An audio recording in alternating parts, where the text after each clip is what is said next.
Bismillahirrahmanirrahim. Assalamu alaikum, ladies and gentlemen. Welcome to my YouTube channel. This channel will work as assistance for those students who were unable to get lectures in college due to this pandemic situation. Hope so you all are fine. Let's begin. Bismillahirrahmanirrahim. Hello, dear students. I am Dr. Naveed Shuja, Associate Professor Biochemistry. You are welcome to my YouTube channel. Now I will start protein metabolism. All the students of MBS Part 2, BDS Part 1, and DPT Part 2 can consult these lectures.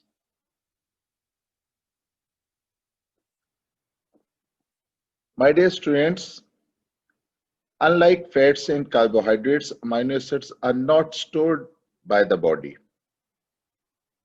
There is no protein exists whose sole function is maintain a supply of amino acids for the future use. Therefore, amino acid must be obtained from the diet.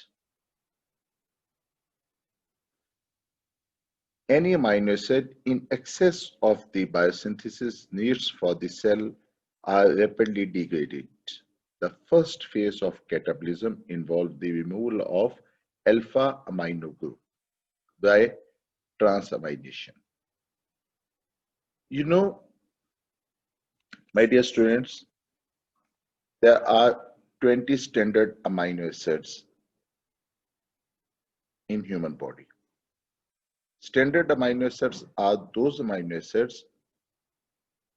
Standard amino acids are those amino acids which take part in the biosynthesis of different type of proteins inside the body.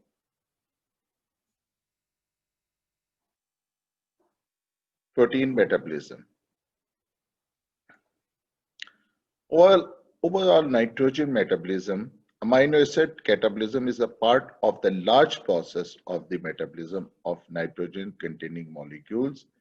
Nitrogen enters in the body in a variety of compounds present in food, the most important being amino acids contained in dietary protein.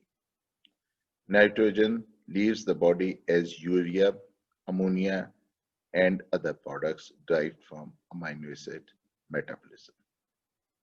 The role of body proteins in this transformation involves into two important concepts that are amino acid pool and protein turnover.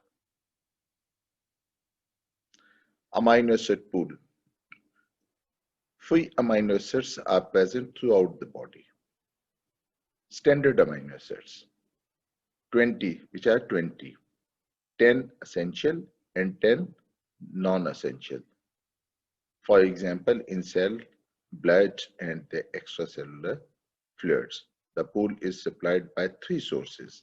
कौन से sources है?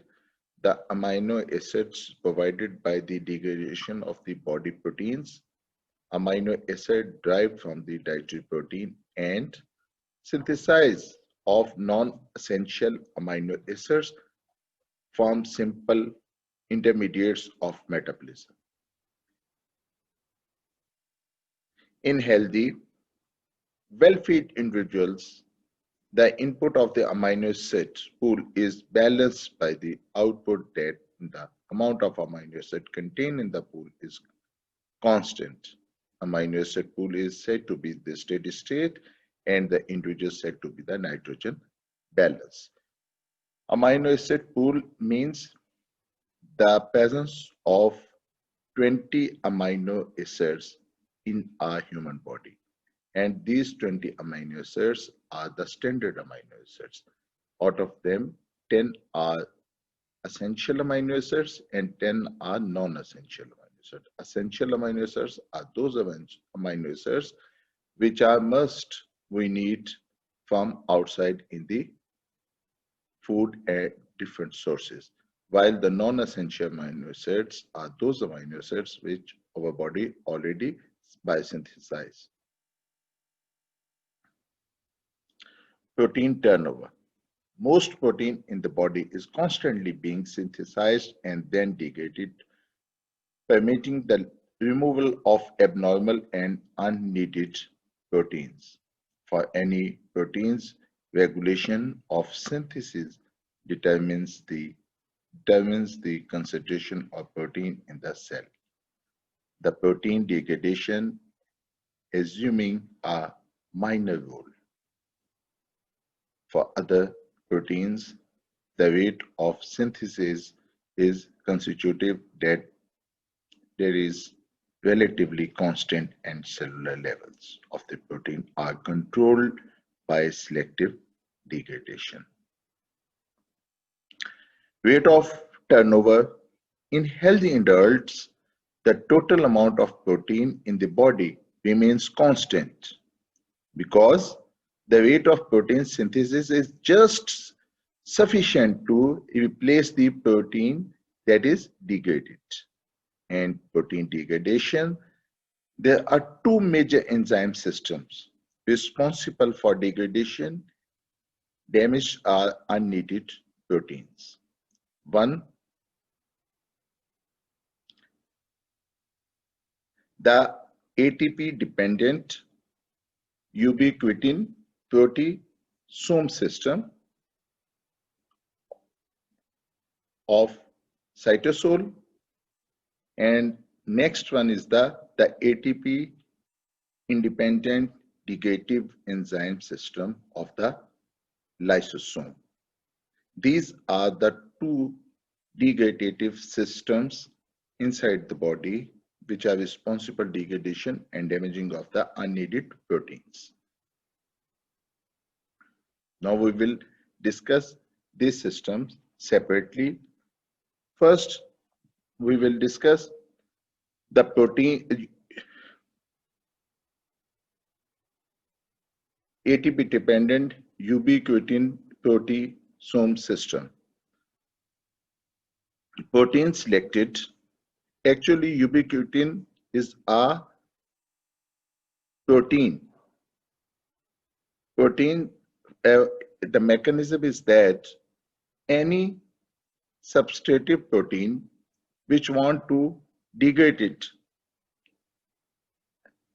is selected, and then it join covalently attached to the ubiquitin proteins. Proteins selected for degradation by the ubiquitin proteasome system are first covalently attached to the ubiquitin. A small globular ubiquitin is a small globular non-enzymatic protein. Ubiquitination of the target substrate occurs through linkage of alpha carboxylic group of the C-terminal of glycine, ubiquitin of the amino group of lysine of protein substrate by three-step enzyme catalyzed ATP dependent process. These are the three steps: enzymes, catalyzed, and ATP dependent process. The consecutive addition of ubiquitin mitosis generates a polycubitin chain. The next one is the digestion of dietary proteins. Most of the nitrogen in the diet is consumed in the form of protein. I mean, the most of nitrogen in the diet is consumed in the form of protein. Proteolytic enzymes responsible for degradation proteins are produced by three different organs, that is, stomach, pancreas, and small intestine. Digestion of protein by gastric secretion or by hydrochloric acid and pepsin. Digestion of proteins by gastric secretion is only by hydrochloric acid and pepsin, while digestion of proteins by pancreatic enzyme on entering the small intestine, large polypeptide produced in the stomach by the action of pepsin. I mean, On entering the small intestine, the large polypeptide produced in the stomach by the action of pepsin are further cellulated by the oligopeptides and amino acids by a group of pancreatic proteases enzymes. Digestion of oligopeptides by enzyme of the small intestine. The third one is the luminal surface of the intestine contain amino peptidase and exopeptidase that repeatedly cellulates the N-terminal residue form oligopeptides to produce even small peptides and free amino acids. And fourth one is the absorption of amino acids and small peptides. Free amino acids are taken into the endocytes by a sodium-linked secondary transport system of the apical membrane di and tripeptides. However, are taken up by a H-linked transport system. The peptides are hydrolyzed in the cytosol to form amino acids that are replaced into the portal system by facilitated diffusion. Thus, only free amino acids, I mean, only free amino acids are found in the portal vein after a meal containing protein. These amino acids are either metabolized by liver or released into the general circulation. Now, my dear, the next one, excess amino acids in the body. Excess amino acids in the body have no capacity or mechanism for their storage. Thus, they are converted into glucose or ketone bodies. Listen, excess amino acids, I mean, excess amino acids in the body have no capacity or mechanism for their storage. Thus, they are converted into glucose or ketone bodies. Amino acids, after decomposition, produces hydrocarbons and nitrogen waste. However, high concentration of nitrogen is toxic. Therefore, nitrogen must excreted from the body through urea cycle. Next is the removal of nitrogen from amino acids. Amino acid, the structure of amino acids is very simple. The alpha carbon contain carboxylic end and amino group end. Alpha amino group is removed from the amino acid by two mechanisms. One is the transamination and second one is the deamination. How the removal of nitrogen occur, please. The first step of amino acid catabolism, that is the removal of amino group. Alpha amino group is removed by the activation and action of aminotransferase and or transaminase. 2. Alpha ketoglutarate. And this reaction is occur into cytosol and mitochondria. Cytosol in each cell, and this mechanism of transamination occur in each cell of cytosol, in each cell in cytosol and mitochondria. हर cell में cytosol और mitochondria में transamination का reaction होता है. These are the amino acids, that is alanine, cysteine, aspartic acid, glutamate, phenylalanine, glycine, histidine, isoleucine, leucine, methionine, asparagine, proline, glutamine, arginine, serine, valine, tryptophan, and tyrosine. These amino acids remove their alpha amino group by transamination, while there are two amino acids, that is lysine and threonine, remove their alpha amino group by deamination.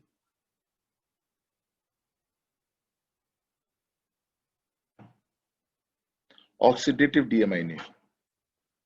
Oxidative deamination is a form of deamination. Oxidative deamination is a form of deamination that generate oxyacids in the liver. This takes place in the liver and kidney.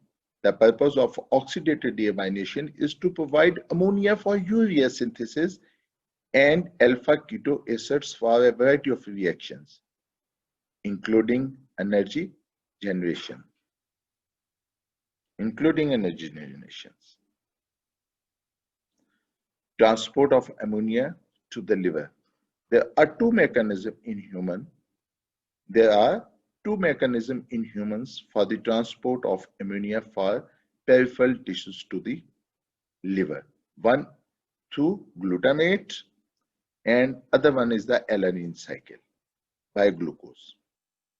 In first step, ammonia, in first phase, ammonia join with glutamate to form glutamine and it in liver again convert into ammonia and glutamate by the action of glutaminase.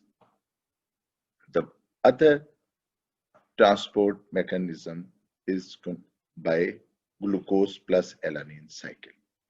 Thank you very much.